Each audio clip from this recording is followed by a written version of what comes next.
लोग हैं। अगर संविधान के हिसाब से मौलाना साहब की, अजहरी साहब की अगर गिरफ्तारी जायज है तो हमारे कुछ सवाल है, क्रॉस क्वेश्चन है गिरफ्तार करने वालों से। जब अगर जंतर मंतर से हुंकार भरी जाती है कि फलाने फलाने काटे जाएंगे और राम राम चिल्लाएंगे, क्या तब गिरफ्तारी हुई थी? टी राजा मस्जिदों के बाहर मां बहन की गालियां देते हैं, क्या उनकी गिरफ्तारी हुई थी? या कुत्ता शब्द एक गाली से बड़ा हो गया? जो मां बहन की गालियां उससे बड़ा हो गया? आपने इनके बयान सुने नेताओं के? 2019 में बयान दिया गया कि कब्रों से निकाल करके जो मुस्लिम महिलाएं हैं उनका बलात्कार करो।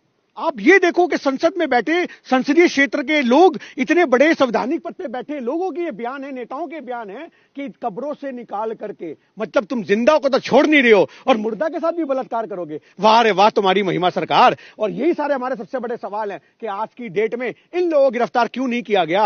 आप अजहरी साहब को गिरफ्तार अगर संविधान के सबसे जायज मानते हो तो हम संविधान का सम्मान करते हैं और हम कहते हैं, हम ये कहते हैं कि अगर उन्होंने ये कुत्ता शब्द बोला, कि उन्होंने बोला कि करबला का आखिरी मैदान अभी बाकी है, कुत्तों का वक्त है, हमारा दौर बाकी है। अब इसके अंदर उन्होंने ये जो अल्फाज बोले थे, ये बोले थे इजराइल और फिलिस्तीन में जो कलेश चल रहा है उस कलेश को लेकर के, और आपकी भारत से सरकार उनको गिरफ्तार कर लेती है, उन पे एफआईआर हो जाती है। तो हमारा कहने का मतलब सिंपल सा है कि अगर आपकी नजर में उनकी गिरफ्तारी जायज है तो उनकी गिरफ्तारी क्यों नहीं हुई? जो टी राजा जैसे लोग बयान देते हैं, जब संसद के अंदर भारत का, दिल्ली का एक इतना बड़ा सांसद बोलता है एक मुसलमान को कि ए आतंकवादी, ए भड़वे, ए कटवे, तब गिरफ्तारी नहीं होती, तब उनको नहीं निकाला जाता। और राहुल गांधी अडानी पे सवाल पूछ ले तो उसको बाहर निकाल देते हैं। ये हमारा सबसे बड़ा मुद्दा है कि आपने, दौर क्या आएगा? दौर थोड़ी आएगा। दौर आने का मतलब यहां पर यह है कि भैया हर किसी का वक्त आता है। आज तुम्हारी सरकार है, जिसकी लाठी उसकी भैंस चल रही है ना, तो कोई दिक्कत नहीं है। आज वक्त बदलेगा, तख्ता बदलेगा, सरकारें बदलेंगी।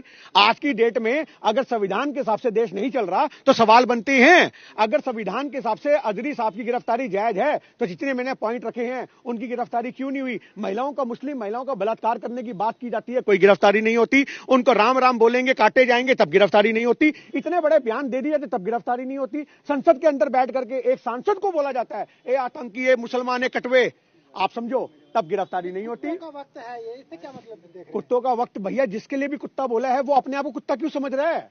आज एक बात छोटी सी समझिए ना, अगर बोला गया है कि कुत्तों का वक्त है या कुत्तों का जमाना है या कुत्तों का दौर है, तो आप, अगर आप कुत्ता नहीं हो और मैं कुत्ता कुत्ता चिल्लाऊं और आप अपने ऊपर ले लो तो ये आपकी कमी है।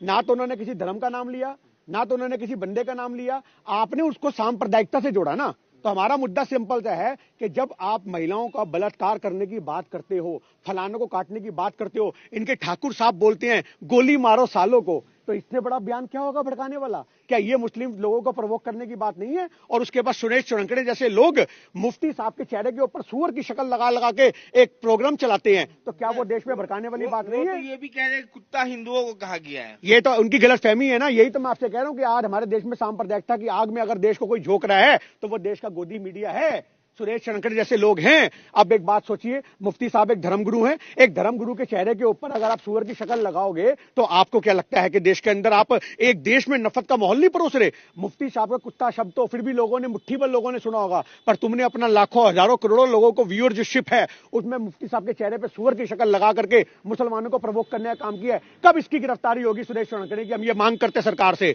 सुरेश चौरंकड़े जैसे लोगों की गिरफ्तारी हो, उनका गोदी मीडिया बंद होना चाहिए। आप ये क्यों नहीं देखते हो? आज हमारे देश में अगर मुफ्ती साहब की गिरफ्तारी, हम संविधान का सम्मान करते हैं, अगर उनकी गिरफ्तारी जायज है तो हम कहते हैं बिल्कुल सही, पर आप एक छोटी सी बात बता दो, उनकी गिरफ्तारी कब होगी? टी राजा जैसे लोगों की उनकी गिरफ्तारी कब होगी? जब मुस्लिम महिलाओं को कब्र से निकाल के बलात्कार करने की बात करते हैं, उनकी गिरफ्तारी कब होगी? जब बोलते हैं कि फलाने काटे जाएंगे, राम राम चिल्लाएंगे, उनकी गिरफ्तारी और उनको संसद से कब निकाला जाएगा? जो संसद के अंदर बैठ के बोलते हैं आतंकी, भड़वे, मुल्ले, कटवे, उनकी गिरफ्तारी कब होगी? ये हमारे सवाल है। मिश्रा का बयान आपने दिल्ली में ही सुना था, आपको स्लोगन याद होगा, तो ऐसे लोगों को भी तो छोड़ दिया जाता है, खुलेआम दिल्ली बना रहे हैं। मैं आपसे यही तो कहना चाह रहा हूं ना, आज धर्म विशेष को टारगेट करने के लिए आप ये रणनीतियां अपनाओगे तो आपसे सवाल खड़े होंगे।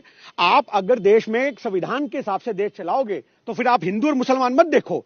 आपको किसी के बयान से अगर आपत्ति है तो आप उसको भैया दर्ज करो मुकदमा और उसको हवालात में डालो, पर आप धर्म विशेष के लिए छूट दे दो। मतलब अगर तुम्हारे साधु संत महामंडलेश्वर साहब ने जंतर मंतर से हुंकार भरी थी, महामंडलेश्वर साहब ने जंतर मंतर से हुंकार कि मैंने 40 मुसलमानों को मारा है, मैंने 40 मुसलमानों को, आपके चैनलों के अंदर भी रिकॉर्ड होंगे वो कार्यक्रम उन्होंने जहां धरना प्रदर्शन किया था, जो बंदा इतने मुंह से बात बोलता है मैंने 40 मुसलमानों को मारा है, हाँ जी, अपना गुनाह कबूल लिया, उसके बाद उनकी गिरफ्तारी नहीं। अरे तो आप ये चीज देखो ना, आप एक धर्म विशेष को छूट दे रहे हो कि जो भगवा पहन लेगा यानी कि उसको ये सब बयान देने का, मुसलमानों को टारगेट करने का राइट मिल जाएगा। ये हमारे लिए सबसे बड़ा मुद्दा है। लेकिन मुफ्ती साहब ये कह रहे थे ना कि संविधान से देश चलेगा ना, दौर का क्या वक्त होता, दौर थोड़ी आएगा। मैं आपसे एक ही, मैं एक छोटी सी बात, हाँ वो दौर आएगा, वो एक जुमला है, वो दौर आएगा। यानी कि आपने सुनी नहीं वो कहावत। फिर आप कहावत लिखने वालों को कौन सा दौर लाना चाहते हैं? कुछ वो तो आप मुफ्ती साहब आपको बता ही रहे हैं कि हम दौर लाना चाहते हैं जिसमें संविधान के हिसाब से देश चलेगा, हम दौर लाना चाहते हैं जिसमें भाईचारे की बात होगी, हम दौर लाना चाहते हैं जिसमें अमन होगा देश के अंदर, हम दौर लाना चाहते हैं देश में शांति होगी, हम वो दौर लाना चाहते हैं कि किसी को जय श्री राम बोल के मारा नहीं जाएगा, हम वो दौर लाना चाहते हैं जिसमें भाईचारे का गंगा जमुना जो तहजीब है उसका फूल दोबारा चमन में खिलेगा और देश में भाईचारा होगा और तिरंगे के सम्मान में सभी हिंदू मुसलमान एक तिरंगे के नीचे खड़े होंगे। हम दौर की बात कर रहे हैं मुफ्ती साहब। लेकिन कहीं चुनाव से पहले जिस तरह की ये गिरफ्तारी हुई तो कहीं चुनावी स्टंट तो नहीं लिया है सरकार ने या लोगों ने? देखिए, अगर चुनावी स्टंट की बात करो, चुनावी स्टंट तो आपको बहुत सारे देखने को मिल ही रहे हैं।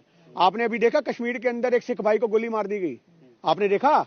और आप एक छोटी सी बात देखो, 2 दिन पहले एक तस्वीर आती है कि एक मुसलमान जो है वो नमाज पढ़ रहा है और सिख भाई छतरी पकड़ के खड़ा उसको ओलों से बचा रहा है, और वो भाईचारे की तस्वीर पाकिस्तान तक जाती है, अफगानिस्तान तक जाती है, सारी मुस्लिम कंट्रियों में वो तस्वीर वायरल होती है। और शायद वो भाईचारा किसी को खला नहीं, और पाकिस्तान के आतंकी एक सिख भाई को मार करके ये पैगाम देते हैं कि जिनके सर पे तुम छतरी रख रहे थे उन्होंने तुम्हारा कत्ल कर दिया। आप ये चीज को देखो कि ये भाईचारे की आग को कौन खत्म करना चाह रहा है। आज आप कहते हो 370 हमने हटा दी, अरे अगर 370 हटा दी तो कैसे हमारे सिखों अमृतपाल को मार दिया गया? अमृतसर के रहने वाले अमृतपाल को सरेआम गोली मार दी जाती है कश्मीर के अंदर। कहां है तुम्हारी 370 हटने का प्रावधान? तुम तो कहते हो लाल चौक पे अब कोई आतंक भी नजर नहीं आता, तुम तो कहते हो हमने आतंकवाद की जड़ें पूड दी, तुम तो कहते हो हमने तो आतंकवाद की जड़ें पूड के आतंकवादियों को डरा दिया, आतंकवादी तो मोदी का नाम सुन के मुंह देते हैं। तुम तो ये कहते हो आतंकवादी मुंह नहीं, वो तो ठोक रहे हैं। अरे आपके बस की अगर सरकार चलानी नहीं है ना, आप हमारे लिए बॉर्डर खोल दो, हम अपने आप पाकिस्तानी फौज से निपट लेंगे, हम अपने आप आतंकवाद से निपट लेंगे। जैसे लोग जो भड़काएंगे एक कौम को, तो लोग तो भड़केंगे ही। आज भड़केंगे तो गोलियां मारने वाली बात आतंकवाद की, तुम्हारी प्रावधान की जो हटाने की बातें दी उसकी सुरक्षा कहां है? सारी बात छोड़ो, अगर आप प्रवोक करने की बात करते हो, अगर गोली चला दी गई है तो आप उसको कैसे वो करोगे, कैसे सुरक्षा दोगे लोगों को? आप तो कहते थे कि देश को सुरक्षित हाथों में है, आप तो कहते थे 370 हटने पे आतंकवाद खत्म हो जाएगा, आप तो कहते थे कश्मीर के अंदर अब कोई दंगा नहीं है। अगर आप इतनी सारी बातें कहते थे तो फिर भी खुलेआम गोलियां क्यों चल रही हैं? और हमें समझ में नहीं आता, जब भी इलेक्शन की तारीखें डिक्लेयर होती हैं उससे पहले ही कश्मीर के पाकिस्तान के आतंकी हमारे देश में कैसे घुस जाते हैं। सबसे बड़ा सवाल आप देखो ना, वो आतंकवादी कहां का है? पाकिस्तान का, जिसने हमारे सिख भाई को मारा है। तो पाकिस्तान से वो यहां कैसे आया? उसे कौन पनाह दे रहा है? तुम्हारी धाराएं जो हैं हटने के बाद भी हमारे देश में शांति, अमन, चैन क्यों नहीं बन पा रहा? ये सवाल तो सरकार से पूछने बनते हैं ना। लेकिन जो देश विरोधी है उन पर टीराजर नकेल कसने की बात तो कर रहे हो। देश विरोधी कौन है आपकी नजर में जनाब? कौन है आपकी नजर में देश विरोधी? जो जालीदार टोपी पहन लेगा मुसलमान है वो देश विरोधी हो जाएगा? आज भी अगर गोली मारी गई है तो वो पाकिस्तान का आतंकवादी है, भारत का मुसलमान नहीं है। आप आतंकवादियों को धर्म से मत जोड़ो। आपकी सबसे बड़ी कमी है पत्रकारों की कि आप क्या करते हो कि जो भी पाकिस्तान का आतंकवादी है उस पाकिस्तान के आतंकवादी को भारत के मुसलमानों से जोड़ करके दिखाते हो। आप मुझे बता दो, भारत में 30 करोड़ के आसपास आबादी है, एक आतंकी पूरे कश्मीर को हिला देता है। अगर 30 करोड़ लोग आतंकी होते तो सोचो हिंदुस्तान का क्या हाल होता।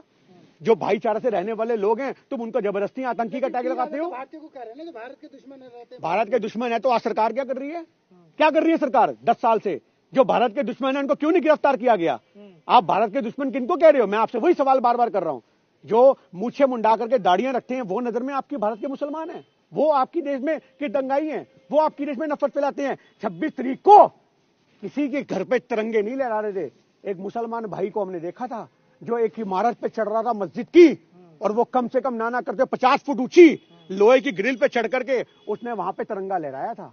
तो आज आप ये चीज देखो, जिनके खून के अंदर अगर भाईचारा है, जिनके खून के अंदर कुछ मुट्ठी भर लोग हर कौम में गलत होते हैं, पर वो मुट्ठी भर लोग पूरी कौम का चेहरा नहीं होते। ये बात आपको समझनी पड़ेगी। लेकिन अगर जिस तरह से मुफ्ती या मौलाना इन लोगों को डराया जा रहा है एक छोटे बयान पर, कुत्तों वाली बात पर, लेकिन जिस तरह से साधु संत, कुछ साधु संत, हम सब की बात नहीं करेंगे, बयान देते, तो क्या मुसलमानों को गिरफ्तार कर मौलानाओं को ये डराने की कोशिश है भारतीय मुसलमान? ये तो आप ये सोचो, इतने बड़े मुफ्ती को गिरफ्तार कर लिया गया तो आम मुसलमान का क्या हाल होगा? आम मुसलमान कैसे आते हैं आपको पता है? अगर सोशल मीडिया पे अगर कोई जज्बाती होकर के उल्टा फुल्टा बयान देता है तो वो ऐसे आ रहा होता है घर वापसी, ऐसे करके उसकी टांगों पे, लातों पे, हाथों पे यूपी पुलिस का प्रसाद मिलता है उसको उठा लिया जाता है। आम मुसलमानों की तो आप बात ही मत करो। एक आम नागरिक भारत का कोई भी हो, उसको तो ये राइट ही नहीं है वो सरकार से सवाल कर सके। आज बड़े बड़े अगर मुफ्ती या ओवैसी साहब जैसे या बाकी और जो लीडर हैं, राहुल गांधी जैसे जो इतने बड़े बड़े नेता अगर सवाल करते हैं, उनको नहीं बख्श रहे। आप ये देखो राहुल गांधी साहब की आपने देखा क्या हालत करी। अभी एक छोड़ो बात को, असम के अंदर यार यात्रा कर रहा एक राष्ट्रीय नेता, इतना बड़ा नेता, उसकी बस रोकने के लिए वहां पे लोग आ जाते हैं।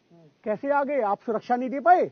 आप असम की सरकार से पूछो कि आप राहुल गांधी को सुरक्षा नहीं दे पाए। पर वो राहुल गांधी वहां से उतरता है एक शेर की तरह और वहां जाकर के अंधभक्तों की भीड़ में बोलता आओ मारो, आओ मारो। वो है राहुल गांधी, वो शेर है। पर तुम लोग एक बात सोचो कि तुम सुरक्षा किसको दे पा रहे हो? मुसलमान सड़क पे उतर गए हैं, उनकी रिहाई की मांग कर रहे हैं, तो क्या मुसलमान में गुस्सा दिखना चाहते हैं? भारतीय मुसलमान कितना ऊपर आ जाते हैं कि मौलाना को उठाने पर। हम तो एक ही बात कहते हैं, जितने भी मुसलमान लोग आज संविधान के हिसाब से धरना प्रदर्शन कर रहे हैं, तो वो संविधान ने राइट दिया है, इसमें क्या गलत है? बट आप अगर सही जगह पे धरना करोगे तो आपको लोग समर्थन देंगे। आप सड़कों की जगह जंतर मंतर आओ, आप रामलीला मैदान की परमिशन लो, पूरा रामलीला मैदान भर दो, किसने मना किया? पर आप सड़कों पे आओगे तो आपको फिर घेरा जाएगा, क्योंकि आपके ऊपर, मेरी बात सुन लीजिए, आप सड़कों पे आओगे लाखों की तादाद में, उसी में कुछ 4 आदमी कोई ऐसे भी हो सकते हैं जिनको ये चीज बर्दाश्त ना हो, वो बस्से तोड़ दे और इल्जाम आप पे आ जाए, वो कोई खून खराबा कर दे, इल्जाम आप पे आ जाए। इसके लिए लेकिन एक सवाल ये है गिनी जी, जिस तरीके से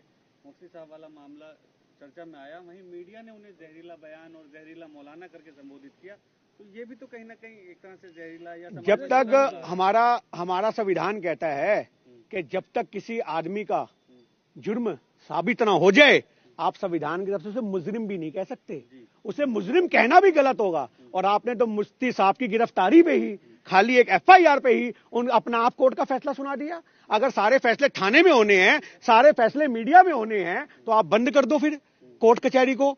अगर मीडिया में ही फैसले होंगे कि ये दोषी है, ये मुजरिम है, ये आतंकवादी है, ये जहरीला है, ये फलाना है, ये ढिमकाना है, अगर मीडिया ही नहीं इंसाफ करना है तो क्या